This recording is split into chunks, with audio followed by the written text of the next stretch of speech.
नमस्कार बच्चों, आज हम पढ़ेंगे भारत की खोज। भारत की खोज आपकी कक्षा 8 में जो सहायक पुस्तक है वो लगती है। उसमें हम पढ़ेंगे हमारी प्राचीन संस्कृति के बारे में, इतिहास के बारे में और कुछ जाने मानी हस्तियों के बारे में।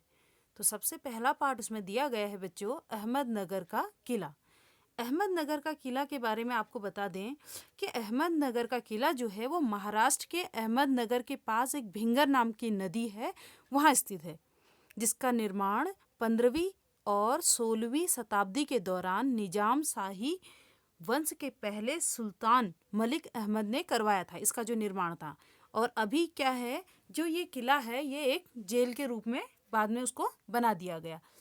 ब्रिटिश शासक ने क्या किया, इसको एक जेल बना दी। बच्चों, जो इसके ये भारत की खोज की पुस्तक है, इसके बगल में जो आपको दिखाया गया है ये क्या है, आपका अहमदनगर की जो जेल है वो है ये। बच्चों, भारत की खोज में हमने पहले प्रधानमंत्री पंडित जवाहरलाल नेहरू से संबंधित जो हमारा पहला पार्ट है वो है पंडित जवाहरलाल नेहरू से संबंधित पार्ट दिया गया है। जब उन्होंने अपनी 9वीं जेल की यात्रा की थी, उस पार्ट का इसमें वर्णन किया गया है। सबसे प्रथम हम देखेंगे अहमदनगर का किला। अहमदनगर का किला जो आज क्या कहा मैंने आपसे कि ब्रिटिश शासन ने उसको एक जेल का रूप दे दिया था, तो उसे बाद में पंडित जवाहरलाल नेहरू और सरदार वल्लभ भाई पटेल, मौलाना अबुल कलाम आज़ाद और इसी के साथ साथ भारतीय राष्ट्रीय कांग्रेस के अन्य 9 सदस्य को 3 वर्षों तक यहाँ जेल में रहना पड़ा था। जो बड़ी बड़ी हस्तियाँ थी, कौन कौन थे? पंडित जवाहरलाल नेहरू, सरदार वल्लभ भाई पटेल और भारतीय राष्ट्रीय कांग्रेस के 9 सदस्यों को 3 वर्षों तक यहाँ जेल में रखा गया। और इसी दौरान पंडित जवाहरलाल नेहरू ने अपनी प्रसिद्ध पुस्तक डिस्कवरी ऑफ इंडिया को भी लिखा था। पंडित जवाहरलाल नेहरू को तो बच्चों आप लोग जानते ही हो, वो हमारे प्रथम प्रधानमंत्री थे। बच्चे उन्हें इतना पसंद करते थे कि उन्हें चाचा नेहरू कहकर बुलाते थे, और वो हमेशा अपने कोट में एक लाल गुलाब रखते थे और पेन। ये देखिए, लाल गुलाब दिखाई दे रहा है और ये पेन। तो पंडित जवाहरलाल नेहरू बच्चों से बहुत प्यार करते थे। यह जो उनकी यात्रा थी, यह 9वीं यात्रा थी। अहमदनगर किले में बंदी जीवन बिताते हुए 13 अप्रैल सन 1944 को पंडित जवाहरलाल नेहरू द्वारा देश के प्रति की गई विचाराभिव्यक्ति इस प्रकार है। यह उनकी 9वीं जेल यात्रा थी। 9वीं, इससे पहले वो 8 बार जेल जा चुके थे। 20 महीनों से भी अधिक समय से वे यहाँ बंदी थे। 20 महीनों से भी अधिक हो गया था जब से वो यहाँ बंदी थे। जिस दिन वे यहाँ आए उस दिन शुक्ल पक्ष का दूज का चांद आकाश में था। आप लोगों ने देखा होगा कि 15 दिन चांद बढ़ता है और 15 दिन चांद घटता है। कहने का अर्थ है, पूर्णिमा के दूसरे दिन का जब चांद था, वो पंडित जवाहरलाल नेहरू ने देखा जिस दिन वो आए यहाँ। उन्हें ऐसा प्रतीत होता है कि जब भी दूज का चांद आकाश में दिखाई देता है तो यह उन्हें एक महीना पूरा होने की सूचना देता है। पहले के समय में बच्चों घड़ी नहीं हुआ करती थी, तो क्या करते थे, समय का अनुमान कैसे लगाते थे? जैसे तारों को देखकर, चंद्रमा को देखकर। तो इसी प्रकार पंडित जवाहरलाल नेहरू भी ऐसे ही समय का अंदाजा लगाते थे। साथ ही यह एहसास दिलाता है कि वह नेहरू जी का स्थायी साथी रहा है, क्योंकि चंद्रमा तो अपनी जगह पर रहेगा, तो उन्हें ऐसा लगता था कि ये मेरा असली साथी है। यह चांद लेखक के लिए इस बात का भी संदेश वाहक रहा है कि अंधेरे के बाद उजाला भी अवश्य आता है, अर्थात कठिनाइयों के बाद सुख के दिन भी अवश्य आते हैं। कहते हैं ना, जब रात होगी तो दिन भी अवश्य होगा। अगर हमारे साथ कुछ बुरा हो रहा है तो उसके साथ फिर हमारा अच्छा भी होगा। बच्चों, अगर हमारे साथ बुरे दिन नहीं आएंगे तो हमें कैसे पता चलेगा कि अच्छे दिन किन्हें कहते हैं ना? अगर आपके घर में हमेशा लाइट रहेगी और कभी लाइट नहीं जाएगी तो आपको कैसे पता चलेगा कि बुरे दिन भी लाइट जाए में हमें कितना बुरा लगता है, लाइट का कितना महत्व है हमारे जीवन में। तो इसी प्रकार पंडित जवाहरलाल नेहरू भी कहते हैं कि कठिनाइयों के बाद सुख के दिन अवश्य आते हैं। अहमदनगर किले में बंदी जीवन जीते हुए नेहरू जी ने बागवानी का कार्य प्रारंभ किया। वो वहाँ बागवानी करने लगे। जो बंजर जमीन थी उसे खुदाई की और उसमें कंकरीली पथरीली जो जमीन थी उसमें उन्होंने खुदाई करके फूल लगाने प्रारंभ कर दिए। नेहरू जी का मानना है कि अहमदनगर की ऐतिहासिक घटनाओं की दृष्टि से कोई विशेष अहमियत नहीं है। वो जो अहमदनगर का किला है उसमें कोई ऐतिहासिक घटनाएं नहीं थी, परंतु चाँद बीबी की कहानी प्रसिद्ध है। चाँद बीबी बच्चों, चाँद बीबी कौन थी? चाँद बीबी का नाम चाँद खातून या चाँद सुल्ताना के नाम से भी इसे जाना जाता है। यह एक भारतीय मुस्लिम महिला थी और इसने क्या किया था? बीजापुर और अहमदनगर की संरक्षक के रूप में कार्य किया था। ये अहमदनगर की संरक्षक थी और इन्होंने जो मुगल शासक अकबर का नाम सुना था ना, उनसे भी इन्होंने उनके समय समकालीन थी और उस समय इन्होंने युद्ध लड़ा था बड़ी वीरता के साथ। ये जो चित्र देख रहे हैं आप, ये चाँद बीबी का है और इधर चाँद बीबी का मकबरा है जो अहमदनगर में बनाया गया है। तो बच्चों, ये जो चाँद बीबी है, जिसने अकबर की शाही सेना से किले की रक्षा के लिए हाथ में तलवार लेकर सेना का नेतृत्व किया। वह साहस से लड़ी, लेकिन अंत में अपने ही एक व्यक्ति द्वारा उसकी हत्या कर दी गई। उसे धोखे से मार दिया गया क्योंकि जो उसका अपना व्यक्ति था वही उसे मार डालता है।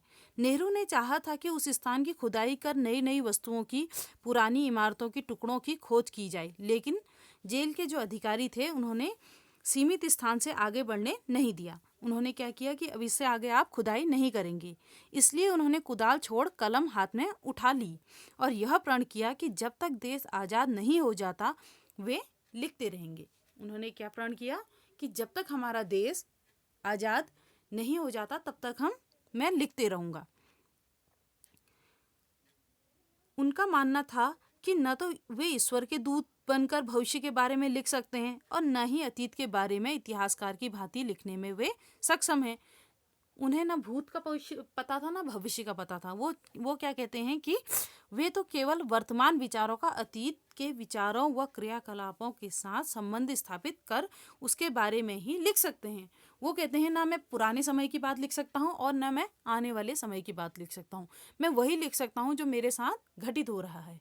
तो उन्होंने पंडित जवाहरलाल नेहरू ने क्या लिखी थी? Discovery of India.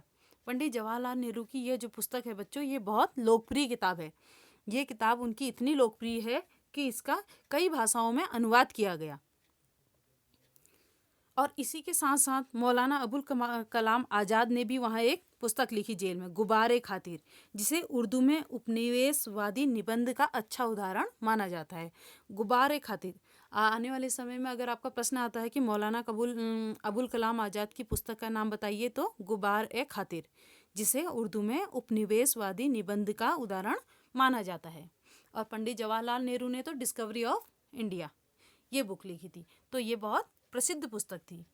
बच्चों, इस पाठ के कुछ मुख्य बिंदुओं पर हम चर्चा करते हैं। जैसे अहमदनगर का किला पाठ, जो अहमदनगर में किले में बंदी रूप में रह रहे पंडित जवाहरलाल नेहरू ने कब लिखा था? 13 अप्रैल सन 1944 को लिखा था, जब हमारा देश आज़ाद नहीं हुआ था। तब ये जेल में थे और इन्होंने वहाँ जेल की यात्रा की थी।